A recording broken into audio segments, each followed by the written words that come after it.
YouTubers! This is my first video game review for Street Fighter 4, a highly anticipated fighting game for the Xbox 360 and PlayStation 3. Unfortunately, not the Nintendo Wii.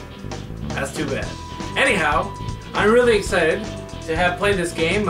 Been waiting for it for a long time. I've already picked my favorite characters, but there's definitely a lot of things to point out with this game in case you're on the fence.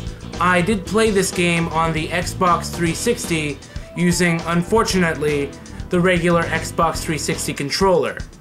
Now, normally I would like to use the arcade stick, but unfortunately I don't have one with me. But let's see how it goes. Right when you start the game, you'll be treated to a fantastic, very well animated intro.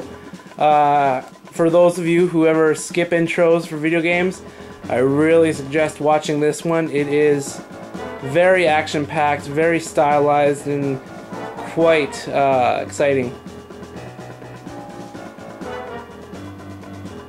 Now, being my first review, I don't have a tripod yet. I just got this camera, so things might get a little bit shaky. Here we see the main menu, quite good. Now, the great thing about this game is that it has a lot of different modes you can choose. There's the classic arcade mode versus the mode to play against a computer or a friend, Xbox Live, lots of fun, and challenge mode to do various things like time battles, survival battles, and entering certain combinations in a type of training-esque mode. Although the one thing that is troubling about the doing the trials to learn all the different moves is that they don't show any demos when you're trying to pull off the moves. So if you're having a hard time pulling off the fantastic combos, there's no way for you to actually watch it without probably seeing someone else do it online. Let's check out arcade mode. You can choose your difficulty here. I suggest if you're new to fighting games in general, honestly go to easiest to easy.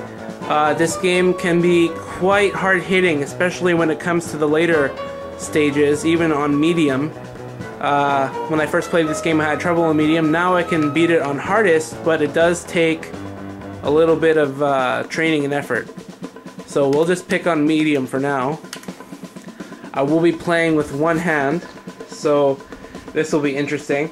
The cast of characters is fantastic. There's 3 in characters that I haven't unlocked yet, which I know who they are, but I just won't say for sakes of saying it. Let's see here. Classic Bison, or Balrog as the United States wants to say. Let's see here. My favorite character, Cammy. A great addition that you have to unlock by beating the game first with a new character, Sea Viper. Speaking of the new characters, there's also a French wrestling type character, Abel, and this joke-like character, Rufus, who is surprisingly fast despite his size, and the high-flying, high-speed Mexican lucha libre cooking master, El Fuerte. Quite interesting. So far out of the 4, Sea Viper is my favorite. I don't know, I find her to be very stylish in her moves, although not too effective in the actual fighting. But Cammy for now, British style. Each intro for each character is presented in an anime style, which is kind of refreshing. I was expecting more of a 3D thing, but the anime sequences are not too long, but they get the job done, so they're entertaining. Cammy's is kind of like that classic spy taking a new mission type of thing. So I'm just gonna skip that because you can by hitting the start button. And I'll fight the new character El Fuerte with one hand on medium. Okay, let's do this. They have cool intros. Target acquired. Alright, beginning mission. It's super dynamic cooking time! Yeah, that's what he says. Anyhow, the game's graphics are fantastic. They're not quite as realistic as some people might have assumed. They got this great artistic, kind of cartoony style to it, and all the animations are very fluid. As far as controls go, feels very comfortable, especially if you're a Street Fighter fan. They've kept most of the characters' movesets intact, It's really hard to pull off a special move right now considering I'm holding the camera. Let's see here. Come on, I'll beat you. Okay. Either way, let's see here. Oh yes, you can do holy crap, I can't believe I did that with one hand. Oh wow. Smoking. There's a lot of cool achievements for this game too if you're an achievement fan. Controls, very fluid. Gameplay is great. Let's kick him. You can see all the models, highly detailed. The backgrounds, this one doesn't show it quite well, but a lot of the backgrounds for the stages are very, very active. You're gonna see people getting drunk on the streets.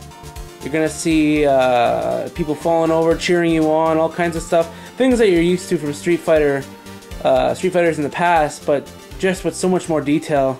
There was times when I actually look at the guys in the background, I just start laughing just because of how silly they are. Like here we had one of the other stages, a diner, with a bunch of cars and with hydraulics. Here I'm fighting Fei Long, trying to give me some crazy fire kicks. Oh yeah, this is one of the ultimate moves that I did with one hand, crazy enough. Does a lot of damage. Crazy attacks like that, the super and ultimate attacks, are based off both a special bar that charges up based on how often you use your special abilities and combos and how you fight, but also there's a revenge meter right there, the one that's flashing, meaning that your opponent has hit you enough times to kind of charge it up. Now normally if you don't have that charged up, you can do your super moves, but if you do have it all the way charged up, it gives you a chance to use your ultimate finishers, like the one you saw recently where I kicked his ass. Unfortunately, the one major thing that I have as a kind of a difficulty with this game is just that the Xbox controller or even the PlayStation 3 controller, it doesn't really give the game justice to its kind of arcade fighting style roots. I highly suggest getting a arcade stick, even though Mad Catz, an accessory maker, has gotten a really bad rep in the past. The special edition unfortunately, the one major thing that I have as a kind of a difficulty with this game is just that the Xbox controller or even the PlayStation 3 controller, it doesn't really give the game justice to its kind of arcade fighting style roots. I highly suggest getting a arcade stick, even though Mad Catz, an accessory maker, has gotten a really bad rep in the past. The special edition Street Fighter arcade stick that they made for this game is probably one of the highest quality ones you're going to find currently on the market, so definitely something to look forward to. The last boss for the game also has a really stupid name. His name is Seth, and that is not what I would expect out of a kind of a final fight character. He looks kind of cool. I mean, he's just all blue and stuff and scientific, but there's not too much to him other than using a lot of cheap moves that you're probably going to get frustrated. As a random note to point out, some people, fans of the series, are wondering why DJ wasn't included in this game, and they say, why is Balrog the only African American person who is in this game? Are they racist? I don't think so. For example, have you not seen the 15 or so black guys at the airport in the Africa stage? I don't think so. Chun-Li's legs may be thicker and much more buff, but Cammy's legs are quicker. Is a Shoryuken really better than a Hadouken? I think so.